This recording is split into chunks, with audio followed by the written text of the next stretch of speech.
শুরু করতে চলেছি আজকের পিএসসির ক্লাস। রবীন্দ্রনাথ ঠাকুরের রচিত মেঘরৌদ্র গল্প থেকে পঞ্চম পরিচ্ছেদ। দেখো, সংসারে বড় বড় ব্যাপারগুলি যখন প্রবলভাবে গজাইয়া উঠিতে থাকে, তখন ছোট ছোট ব্যাপারগুলিও ক্ষুধিত ক্ষুদ্র শিকড়জাল লইয়া জগতের উপর আপন দাবি বিস্তার করিতে ছাড়ে না।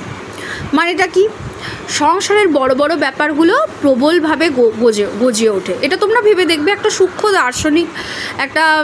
দার্শনিক প্রভাব এখানে আছে যে সংসারে যখন বড় বড় ব্যাপারগুলো প্রবলভাবে গজিয়ে ওঠে, তখন ছোট ছোট ক্ষুদ্র ক্ষুদ্র ব্যাপারগুলো শিকড়জাল চারিদিকে শাখা প্রশাখা বিস্তার করে, যে একটা ছোট্ট কিছু থেকে অগ্নিস্ফুলিঙ্গ যাকে বলে, হ্যাঁ, তো সেইটা আগুন জ্বলে ওঠে।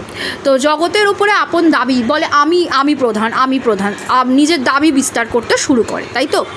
শশীভূষণ যখন এই ম্যাজিস্ট্রেটের হাঙ্গামা লইয়া